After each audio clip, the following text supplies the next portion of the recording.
بسم اللہ الرحمن الرحیم۔ السلام علیکم۔ حوصلے کا سفر کی پہلی قسط میں نے اپنی پیدائش اور بچپن کی آزمائشوں کا ذکر کیا تھا۔ پھر آپ نے مزید میری آپ بیتی سنی۔ آج میں اپنی زندگی کی ایک اور خوبصورت یاد کو آپ کے ساتھ شیئر کرنے جا رہی ہوں۔ کچھ یادیں ایسی ہوتی ہیں جو وقت گزرنے کے ساتھ ساتھ دھندلی نہیں ہوتی بلکہ اور زیادہ روشن ہو جاتی ہیں۔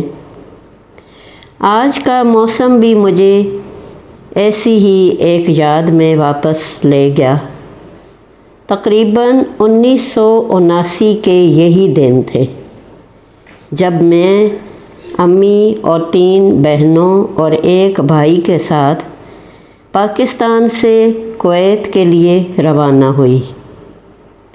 جہاز کا یہ سفر میرے لیے انوکھا اور خوبصورت تھا کیونکہ اس سفر میں اتنی بڑی ہو چکی تھی کہ اپنے ارد گرد کے ماحول کو سمجھ سکتی تھی، محسوس کر سکتی تھی۔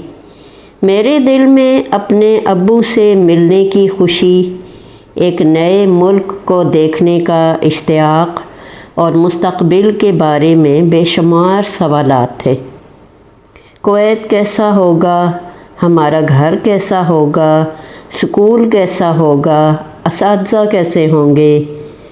انہی سوچوں میں ہم پاکستان سے کویت پہنچ گئے۔ ایئرپورٹ کے اندر مختلف مراحل سے گزرے۔ اس دن مجھے اپنی امی بہت ہی بہادر لگیں۔ میں اپنی امی کو بار بار چھو کر محسوس کرتی اور خوش ہوتی کہ میری امی کتنی ہمت والی ہیں۔ امی پورے حوصلے اور اعتماد کے ساتھ ہمیں اور سب کچھ سنبھال رہی تھیں۔ سامان لینے کے بعد ہم ایئرپورٹ سے باہر آئے جہاں میرے ابو ہمارا انتظار کر رہے تھے۔ آج بھی وہ منظر میری آنکھوں میں تازہ ہے۔ سب سے پہلے میرے ابو نے مجھے پیار کیا۔ اپنی گاڑی میں بیٹھنا، ابو امی کا ساتھ، ایک بچے کے لیے اس سے بڑی خوشی کیا ہو سکتی ہے۔ مجھے یاد ہے میں دوڑ کر فرنٹ سیٹ پر بیٹھ گئی تھی۔ تب کہاں معلوم تھا کہ یہ جگہ تو امی کی ہوتی ہے۔ کویت جا کر زندگی کی بہت سی چھوٹی چھوٹی باتیں سیکھیں۔ راستے میں ابو نے آہستہ سے مجھے کہا، میں تمہارے لیے جیلی بنا کر فریج میں رکھ آیا ہوں اور گھر پہنچ کر نوڈلز بھی بنا کر دوں گا۔ آج بھی وہ جملہ یاد آتا ہے تو دل بھر آتا ہے۔ یہ صرف جیلی اور نوڈلز نہیں تھے بلکہ ایک باپ کی محبت تھی جو ہزاروں میل دور بھی اپنی بیٹی کی پسند نہیں بھولے تھے۔ گھر چھوٹا سا تھا، ایک کمرہ لیکن بڑا، ساتھ اوپن کچن۔ ابو اکیلے رہتے تھے اس لیے ان کی ضرورت کے مطابق گھر تھا۔ کچھ ماہ کے بعد ابو نے بڑا گھر لے لیا، 4 کمرے، بڑا صحن، ایل شیپ میں برآمدہ اور چھت بھی تھی۔ ہم سب بہت خوش تھے۔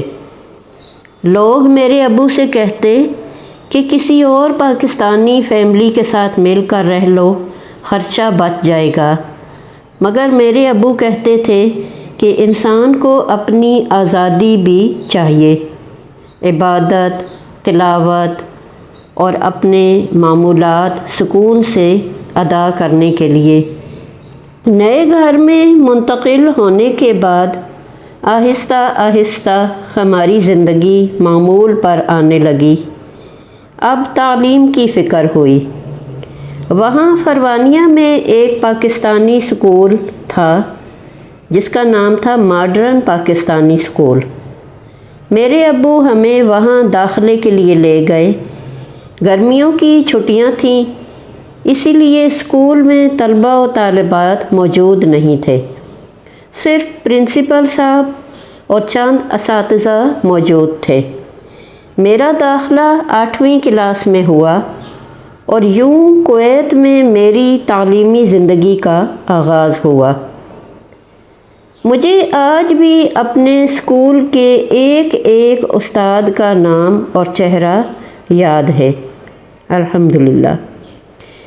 ان میں ہی ایک میرے استاد صاحب تھے جو اسلامیات پڑھاتے تھے اور ان کا نام تھا سر کیفی۔ مجھے اپنے دین کے بارے میں سر کیفی سے بہت کچھ سیکھنے کو ملا تھا۔ ان کا پڑھانے کا انداز اور نصیحتیں آج بھی میرے ذہن میں محفوظ ہیں۔ اللہ تعالیٰ سر کیفی صاحب کو بہترین جزائے خیر عطا فرمائے، دنیا و آخرت میں ان پر اپنی رحمتیں نازل فرمائے، آمین۔ ویڈیو کو لائک شیئر ضرور کر دیجیے گا۔ چینل پر نئے آنے والوں سے میری درخواست ہے کہ چینل کو سبسکرائب ضرور کر دیجیے۔ شکریہ۔ السلام علیکم۔